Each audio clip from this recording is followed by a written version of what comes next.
On the 4th of August, 1990, two young chefs walking a Highland Glen in Perthshire took 6 photographs of a diamond-shaped object the size of a small airliner hovering silently above the trees. A British military jet was banking around it. Within days, every negative they had mailed to a newspaper had vanished into the British Ministry of Defence and stayed there for 32 years. Only one paper print survived. It came back into public view in 2022.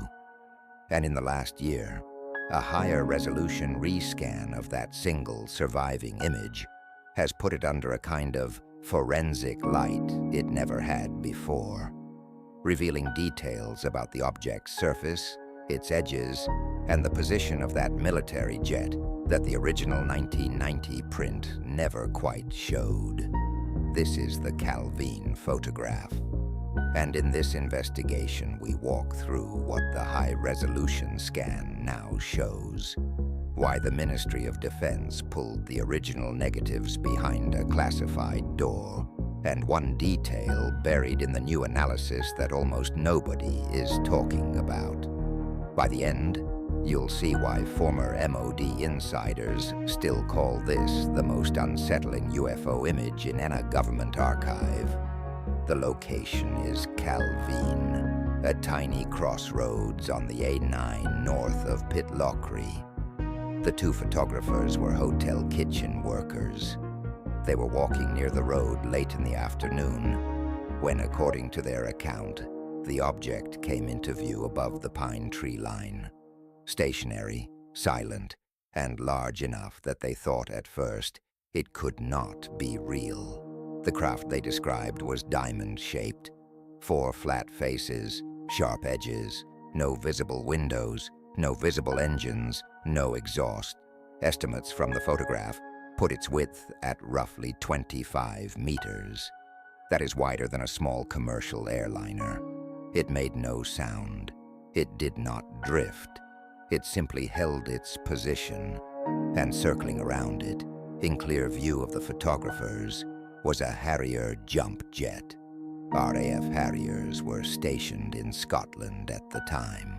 The jet appears in at least one of the surviving frames, banking near the object, as if either escorting it or observing it. Whatever it was doing, it was already there before the chefs lifted the camera. That detail, the jet, already on station, is one of the things the high-resolution rescan has put back at the center of the case. But to understand why, we have to follow the photographs. The two men shot 635mm color negatives. They did not go to the police. They did not go to the local paper. They sent the prints, by post, to the Daily Record in Glasgow, Scotland's largest tabloid at the time, hoping the paper would investigate. The Daily Record handed the prints to the Ministry of Defence. The man who took possession of them was Craig Lindsay, an RAF press officer based at Pitreavie Castle in Fife. Lindsay logged the images, examined them, and forwarded the originals up the chain to a Defence Intelligence branch known as DI-55. DI-55 was the Defence Intelligence section quietly responsible for assessing UFO reports of potential military significance. According to former MoD UFO desk officer Nick Pope, a line drawing of the Calvine object hung on a wall inside DI-55's office for years afterwards. The case never closed. It just stopped moving. When Lindsay retired, he was told the file had been destroyed. The negatives, all 6 of them, were officially gone. The witnesses' names were never released. The only reason any version of the photograph survived at all is that Lindsay, quietly, had kept one paper copy of his own. For 32 years, that single print sat in a private drawer. Then in 2022, a researcher named Dr. David Clarke surfaced it, and the Calvine photograph entered the public record for the first time. Clarke is a journalism academic at Sheffield Hallam University and curator of an open archive of declassified UFO files known as UAP Media UK. He spent years tracing the surviving print. When he finally published it in May 2022, it was the first high-quality reproduction of the image the MoD had ever allowed out. The higher resolution rescan came later. It is not a new photograph. It is the same surviving print, captured at much higher dynamic range and detail than the 1990 reproductions ever showed. And under that scan, 3 features of the object stand out in a way they did not before. The first is the surface.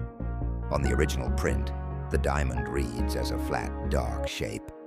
On the rescan, you can see specular highlights, concentrated bright spots of reflected daylight, clinging to the upper face of the object. That kind of reflection points to a hard, smooth, possibly metallic surface, not fabric, not vapor. The second feature is the edges. The diamond's contours are unusually sharp. There's no soft halo, no atmospheric blur where its silhouette meets the sky. That has been used by analysts to argue against the obvious skeptical theories. A hanging model, a paper kite, a hoax composite. None of those produce edges that hard at that scale. The third, and the detail almost nobody is talking about, is the Harrier itself. On the rescan, the jet's flight angle and altitude relative to the diamond can be measured more precisely. The numbers do not behave like a jet that has stumbled into something by accident. The Harrier appears to be on station. It was there first, which raises the question DI-55 never answered. On paper, or off it, who put a fast jet on station above a Highland Glen on a quiet Saturday afternoon, before 2 civilians ever lifted a camera? The Ministry of Defense has never formally classified the photograph as evidence of anything. Their position is that the object was unidentified at the time, and that they could not, after analysis, prove what it was. They have also never explained, on the record, why the negatives were retained, why the witnesses' names were redacted, or why the case was kept inside Defense Intelligence for over 3 decades. The Calvine photograph does not prove what was hovering above that Glen. The high-resolution rescan does not either. What it does is narrow the explanations. A hard, reflective surface, sharp unblurred edges, a military jet already in the frame. Whatever you believe about UFOs, the rescan tightens the noose around the easy answers. So what do you think? Model, mistake, or something the MoD really did want kept inside a drawer? Tell me in the comments. Subscribe for more investigations like this. We open a new case file every week.